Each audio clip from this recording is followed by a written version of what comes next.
오늘 다윗이 언약궤를 다윗성으로 옮기는 내용을 살펴보려고 본문을 사무엘하의 말씀을 이렇게 준비를 하다가, 도대체 언약궤가 무엇이기에 그것이 그렇게 중요해서 전쟁터에도 가지고 가고 뺏겼더니 그 블레셋 지역의 신당에 있었던 신상들이 막 무너져서 부러지고 독종들이 막 돌고, 도대체 언약궤가 무엇이기에 또 그 다음에 그 언약궤를 옮기는데 벳세메스로 옮기고, 뭐 또 우사와 아효가 이렇게 뭐 우사가 죽고 하는 이런 일들이 벌어졌는가? 그리고 다윗은 왜 이 빼앗긴 언약궤를 다윗성으로 옮기려고 하는가? 이런 내용들, 언약궤에 대한 내용들이 성경에 여러 군데가 나와요. 그래서 오늘 다윗이 언약궤를 다윗성으로 옮길 때 그 과정을 이제 사무엘하에서 봐야 되는데, 먼저 오늘은 언약궤가 무엇이길래 그 언약궤를 옮겨오려고 하는가, 이것을 좀 생각하면서 언약궤를 좀 살펴보려고 합니다.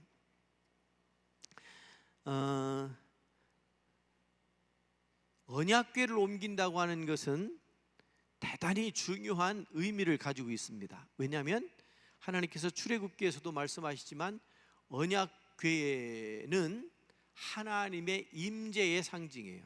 여기 속죄소 얘기도 나오잖아요. 그룹 둘이 이렇게 있고 그룹 사이 고기를 속죄소, 다른 의미로는 시은좌 뭐 이렇게도 써요. 이거 베풀 시자고 은혜를 베푸는 자리, 그런 뜻으로 시은좌 들어보셨나요, 여러분?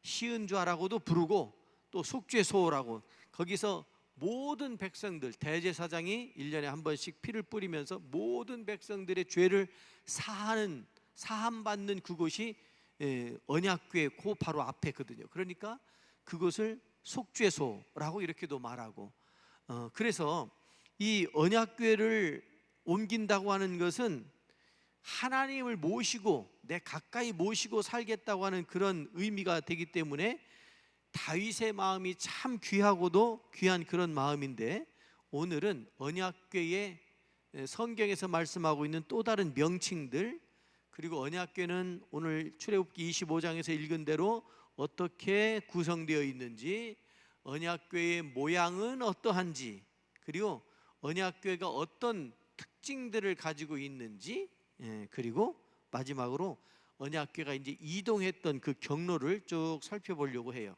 그런데 시간이 되는 데까지만 말씀을 나누고 마무리하려고 합니다.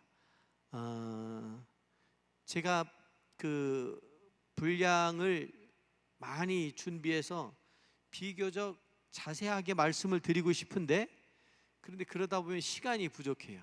근데 오늘 이제 또 예배가 늦어지기도 하고 그러니까 되는 데까지만 말씀을 드리려고 합니다. 먼저 언약궤의 명칭을 좀 살펴보려고 해요. 성경에 언약궤를 여러 명칭으로 불러요. 언약궤라고 하는 뜻이 뭐냐면 하나님의 법인 말씀, 그 십계명이 들어있어서 약속, 언약하셨던 그 약속이 들어있는 궤, 상자, 그래서 언약궤라고 이렇게 부르고요. 또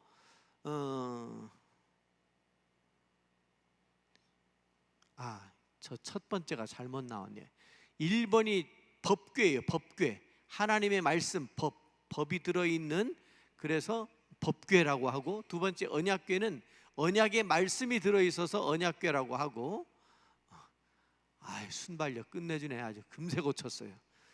법궤, 언약궤, 또 증거궤라고도 해요. 증거궤, 하나님과 예수 그리스도와 그 예수 그리스도를 통한 구원, 이런 것들을 약속해 준 내용이 언약궤 안에 들어있어요. 그래서 증거궤라고도 하고, 금으로 만들어졌다고 해서 금궤라고도 하고, 하나님의 능력, 권세가 나타나는 그런 의미에서 권능의 궤라고, 이게 다 성경에 있는 용어들이에요. 거룩한 궤, 하나님의 궤, 여호와의 궤, 이런 말씀들로 이렇게 쭉 기록되어져 있는 것을 보게 돼요.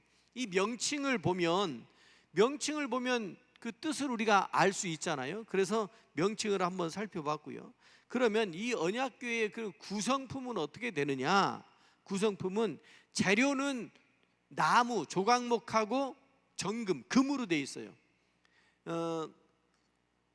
성지순례 가신 분들은, 이스라엘이나 시나이 반도를 지나가신 분들은 시띠나무를 다 보셨을 거예요. 시띠나무, 광야를 지나가다 보면 시띠나무가 있어요. 시띠나무는 아카시아과에 속해 있는, 거기는 산도 없고 나무도 없고 풀도 없는데 시띠나무만 살아요. 아카시아과의 시띠나무는 뿌리를 깊이 내린대요. 땅속에 물을 찾아가지고 살아야 되니까.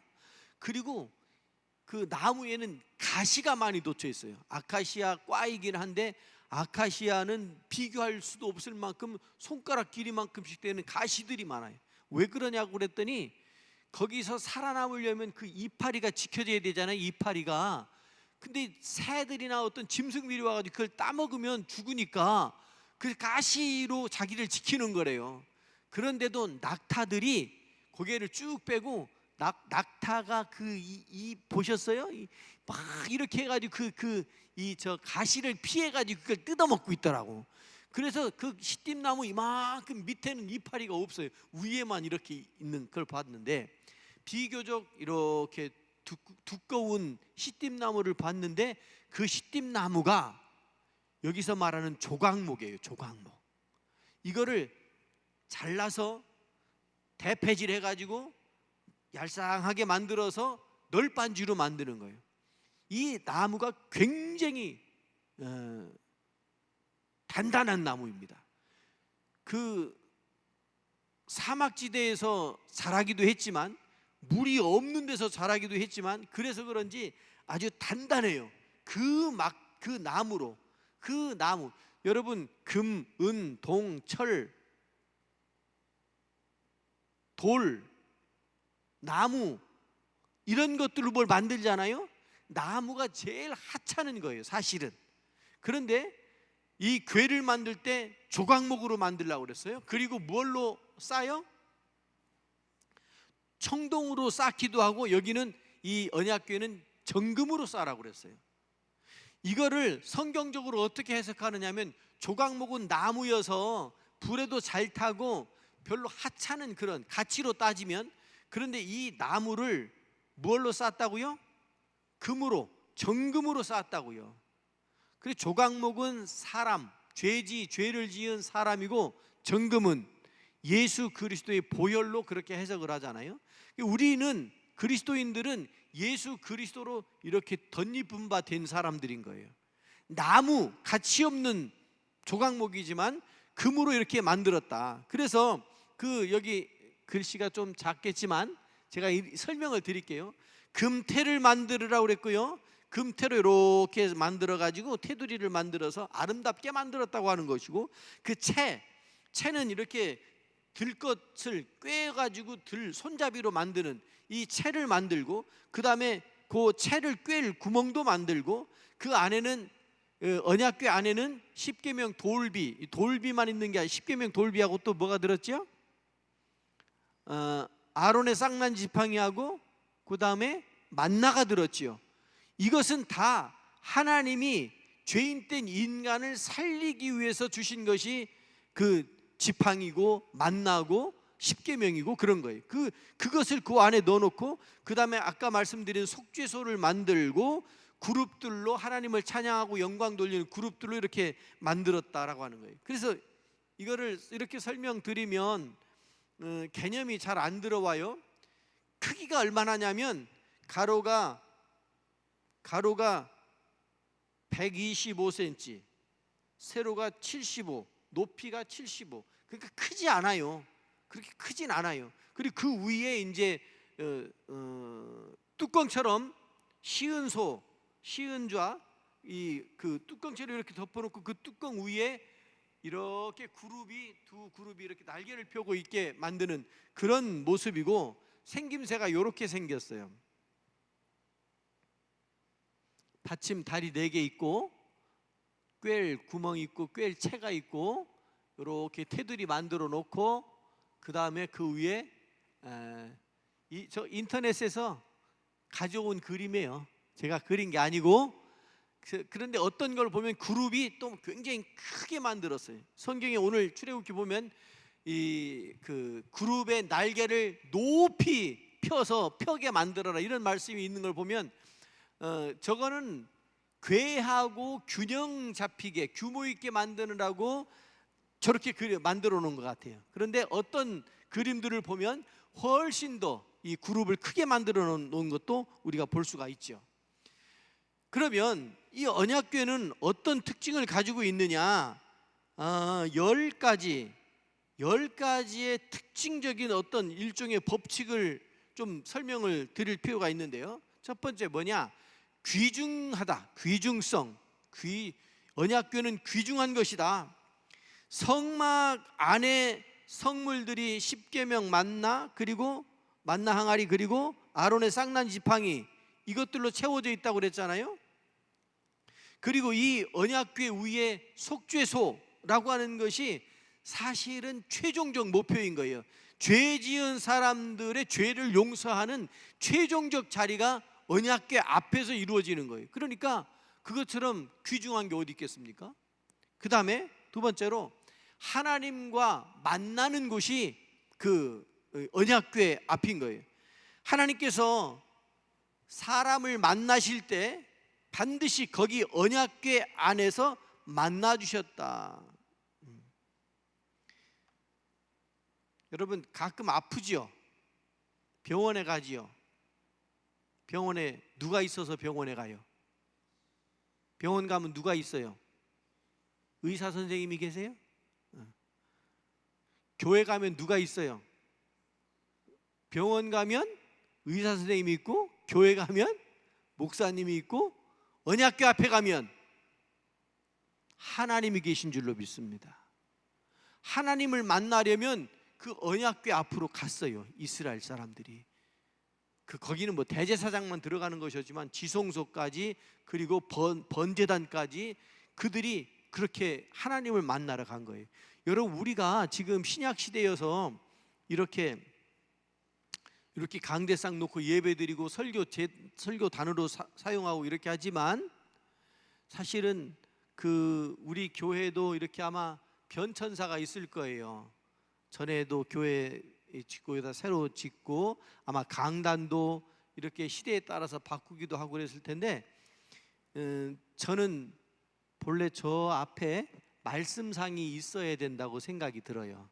말씀상, 그리고 촛대, 이렇게 우리 교회도 저기 보니까 촛대 있던데, 지금은 이제 심플하게 하는 그런 때가 됐어요. 그것도 하나의 일종의 그 좀 시대적인 변화, 문화의 이런 에 따라 가지고 조금씩 바뀌는데, 본질이 바뀌어서는 안 되지만 조금씩 바꾸기는 해요. 그래서 말씀상 위에 성경도 이렇게 펴놓고 그 말씀상이 저는 일종의 언약궤와 같은 그런 역할을 하지 않을까 이런 생각을 해요. 그래서 그 자리가 하나님을 만나는 자리고, 그 자리가 아주 귀하게 여기는 그런 자리인 거죠. 여러분들 이 강단에 어떻게 1년이면 몇 번 정도 올라와? 여기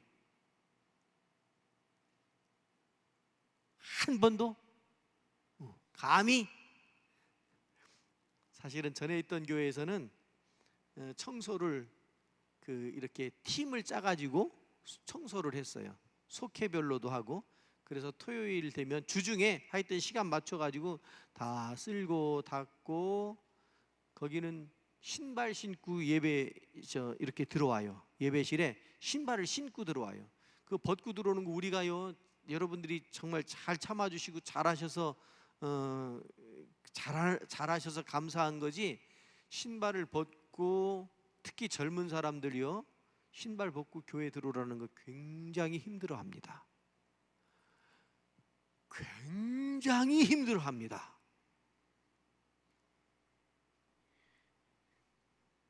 어째 좀 감흥이 없으시네. 신발 신고 들어오자고 말씀드리면 안 되겠네. 굉장히 힘들어합니다. 젊은 사람들. 왜 젊은 사람들이 교회 안 오느냐고 그러는데, 신발 벗고 들어오라고 해서 안 오는겨. 그러니까 신발 신고 들어오면 어떤 일이 벌어지는지 아시죠? 특히 우리 논두렁 밭두렁 겨울에 눈 와봐, 눈 질퍽질퍽 밟고 들어왔는데 바닥이 따뜻하니까 녹아가지고 하여튼 난리도 아니요. 그런데 그렇게 열심히 있다. 그런데 이 강단은 누가 해? 다들 부담스러워하더라고. 그래가지고 장로님 중에 이제 은퇴하시잖아요. 은퇴 장로님 중에 막내가 있다고. 우리 교회 장로님, 은퇴한 장로님 중에 막내가 누구요? 아유, 장로님 보고 막내라 그러니까 좀 죄송스럽네. 더군다나 은퇴한 장로님 중에 막내라 그러니까 더 죄송스럽네. 그래서 그 은퇴한 장로님 보고 청소하라고 시켰어요. 그랬더니 언젠가 봤더니 땀 뻘뻘 흘리면서 그렇게 닦고 계시더라고요. 장로님 그렇게 해야 돼요? 그랬더니 그러면요, 하나님 말씀이 선포되어지는 자리인데, 그러고서 막 하시더라고. 그러면 그 다음에 또 누가 이제 은퇴하잖아요. 그러면 딱 그것도 내려놓고 나가야 되는 거야. 물려줘야 돼. 하나님이 계신 자리, 하나님의 말씀이 선포되어지는 자리, 하나님과 만나는 그 자리 이어서, 사실 제가 뭐 아무나라고 말씀드리면 좀 죄송하지만 그렇게 맡기고 싶지 않더라고요. 그 장로님 중에서 하시는 게 맞겠다 싶어가지고 그랬더니 그렇게 경건하게 그렇게 하시더라고요. 감사하지요. 여러분, 이 언약궤가 그런 의미를 가지고 있는 거예요. 하나님을 만나는 그 자리가 되는 거예요. 그리고 하나님의 반복적이기도 한데 하나님의 임재의 장소가 언약궤인 거예요. 임재의 장소. 임재가 뭐예요? 하나님이 거기 계시다는 뜻이잖아요. 여러분, 출애굽했을 때 이스라엘 사람들이 밤에는 무슨 기둥? 낮에는 무슨 기둥? 낮에는 구름 기둥, 밤에는 불 기둥. 그래요, 맞아요. 그 불 기둥과 구름 기둥이 있으면 하나님이 계신 거지요. 하나님이 임재의 장소지요. 그 불 기둥과 구름 기둥이 어디에서 올라왔어요? 지성소 언약궤 위에서 올라왔다고 그랬어요. 그러니까 이 하나님의 임재의 장소가 언약궤인 거예요. 그리고 하나님께서 거기에서 모세가 하나님 앞에 기도하고 물을 게 있으면 어디로 갔어요? 언약궤 앞으로 갔다고요. 하나님께서 말씀을 해주시는 게, 그 말씀이 계시예요. 계시의 말씀을 그 자리에서 모세에게 주셨다고요.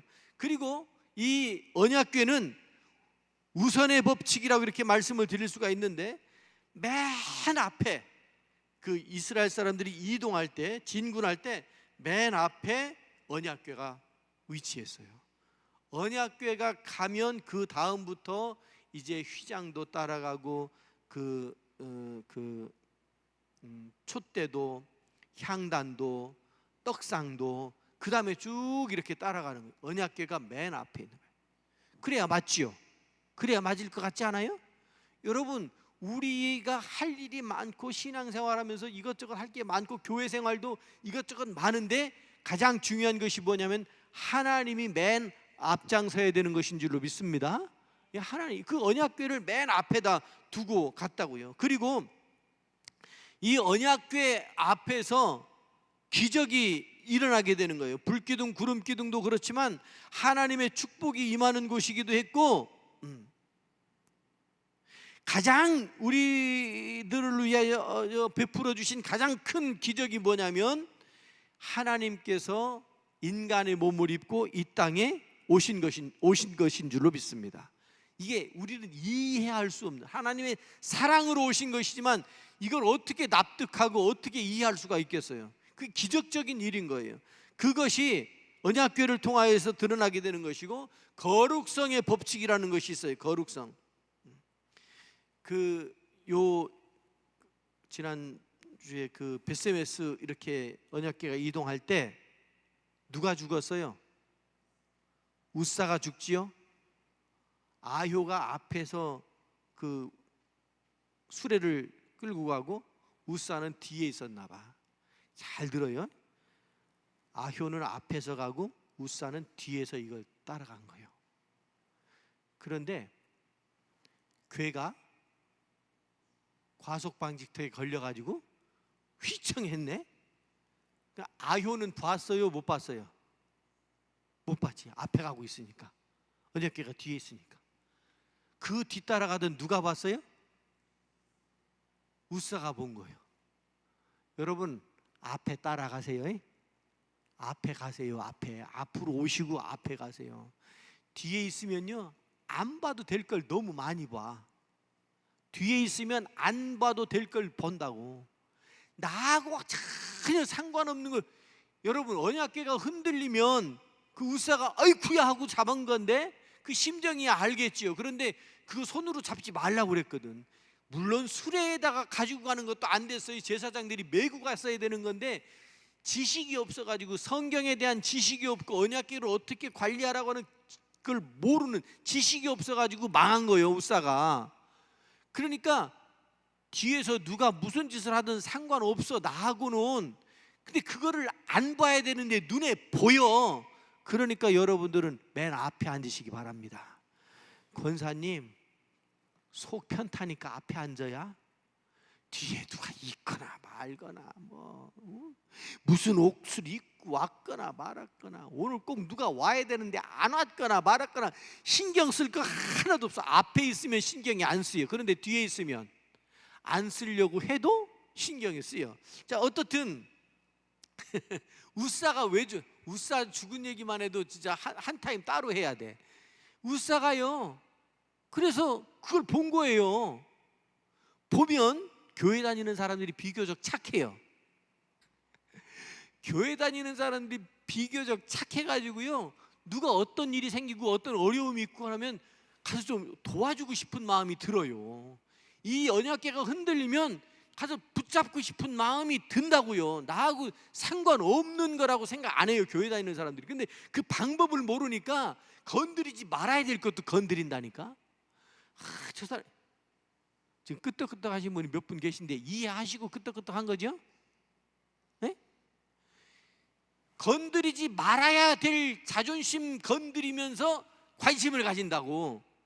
건드리지 말아야 되는데 건드리지 않아도 스스로 일어나는데 그 보니까 불쌍해. 그래서 뭐라고 좀 도와주고 싶은데 잘못 도와줘가지고 건드려가지고서 그 아픈 데를 더 후벼 파는 거예요. 이게 지혜롭지 못하고 지식이 없어서 그런 거예요. 사람에 대한, 그 상황에 대한. 우사가 마치 그런 거예요. 그래서 어떻든 우사가 그 구별된 거룩한 언약궤를 만져가지고, 함부로 만져가지고 그 거룩한 성물을 만져가지고 죽게 되었잖아요. 거룩한 것, 여러분, 하나님의 말씀 거룩한 것을 거룩하게 여기실 수 있기를 바랍니다. 성도들도 거룩할 성자를 쓴 거잖아요. 성도도 거룩한 거예요. 그러니까 나도 성도이지만 옆에 사람도 성도예요. 그래서 나보다 남을 낮게 여기라고 하는 말씀을 주님께서 하시는 거예요. 나보다 남을 낮게 여겨야 그 사람이 허물이 있건 무하건 그건 내가 보기에 그런 거지, 하나님 보시기엔 그렇지 않은데 자꾸 그걸 문제 삼는 거잖아요. 여러분, 우리는 거룩한 삶을 살아야 되고요. 또 하나, 그 피의 법칙이라는 말이 있어요. 언약궤의 대제사장이 들어갈 때 뭘 가지고 들어가요? 양의 피를 가지고 가서 이 네 귀퉁이 뿔에다가 이렇게 발라요. 피를 가지고 거기 들어가는 거예요. 피 없이는 언약궤 앞에 들어갈 수가 없어요. 들어가서는 안 되는 거예요. 1년에 한 번 들어간다는 건 아시고 계시죠? 1년에 뭘 가지고 들어가느냐면 이 피를 가지고. 피가 뭐예요? 생명이잖아요. 이거로 이 피로 죄인들, 이 백성들을 용서해 달라고 하는 그런 의미로 피가 그 속에서 늘 이렇게 바르면서 언약궤 앞으로 나아갔지요. 또 하나, 이 일정한 거리를 둬야 돼요. 이스라엘 진영에 하나님의 진노가 임할 때 언약궤에서부터 먼 곳으로부터 하나님의 진노가 임해서 지진도 나고 막 땅이 갈라져 가지고 빠지기도 하고, 민수기 11장에 그런 사건들이 나와요. 그러니까 여러분, 이 언약궤는 멀리 두면 안 되고 가까이 둬야 됩니다. 하나님의 말씀은 멀리 두고 가끔 생각나는 것이 아니라 우리의 마음속에 늘 항상 두고 살아야 되는 줄로 믿습니다. 거리가 가까워야 돼요. 주님과 가까워야 돼요. 마지막으로 이 언약궤는 아론의 쌍난 지팡이, 만나 항아리, 십계명 이게 들어있다고 그랬잖아요. 이런 것을 통해서 육신의 양식으로 삼고 십계명 말씀으로 영의 양식을 삼고 이 지팡이에서 뭐가 나왔지요? 아론의 쌍난 지팡이잖아요. 그 지팡이가 뭐냐면 이렇게 반질반질하게 하도 손으로 잡고 다녀가지고 반질반질한 거예요. 지팡이는 살아있는 나무예요, 죽은 나무예요? 죽은 나무지요. 그런데 거기에서 뭐가 나왔다고요? 싹이 나왔다니까요. 그러면 뭐가 연상이 돼요? 예수 그리스도의 부활과 우리의 부활이 연상이 되잖아요. 그래서 축복의 법칙이라는 말씀을 쓰게 되는 거예요. 만나 육의 양식, 십계명 영의 양식, 그 다음에 부활의 능력, 이런 것들이, 이런 의미들이 들어있는 것이 언약궤의 특징이다, 이렇게 말씀을 드릴 수가 있고, 여기 요 지도 사진은 다음 주에 보도록 하겠습니다. 오늘 살짝만 말씀을 드릴게요. 언약궤가 어떻게 이동하느냐면 맨 먼저 잘 안 보이시죠? 그런데 어쩔 수가 없어.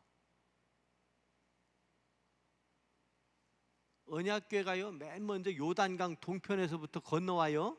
제사장이 메고 요단강 물이 갈라지면서 건너와 가지고요, 어디에서 처음 머물게 되느냐면 실로에 머물러요. 실로가 그 엘리 제사장이 있던 곳이 실로예요. 실로가 종교적인 중심지였었어요. 사사시대 전까지, 사사시대 때까지 가나안 땅 정복하고 사사시대 때까지 실로에 머물러 있었어요.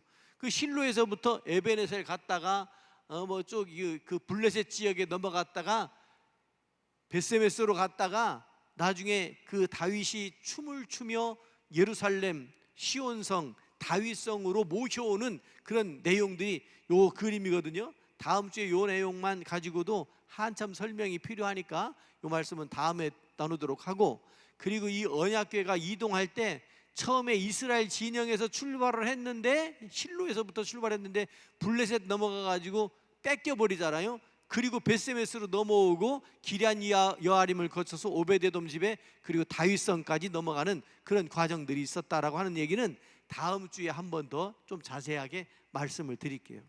여러분, 오늘 좀 말씀을 좀 마무리하고 정리할 텐데요, 언약궤의 명칭도, 언약궤의 생김도, 언약궤의 의미, 목적, 그 법칙, 이런 것들을 주로 말씀을 드렸잖아요. 하나님의 임재의 상징, 오늘날의 교회, 이 지성소 앞에 있는 이런 의미가 이게 언약궤 안에 녹아져 있다고요. 그래서 말씀, 생명, 언약궤, 이것을 여러분들이 늘 마음에 새기면서 사실 수 있기를 바라고, 할렐루야, 바라고, 다윗이 그걸 안 거예요. 그걸 소중한 걸 안 거예요. 그래서 이것이 저 블레셋에 있어도 안 되고 오베데돔의 집에 있어서도 안 되고, 이것이 시온성 다윗성에 와 있어야 된다라고 하는 것을 알게 된 거예요. 그래서 이 언약궤를 옮기게 되는 거예요. 여러분, 말씀을 붙들고 말씀의 사람들이 되실 수 있기를 바랍니다.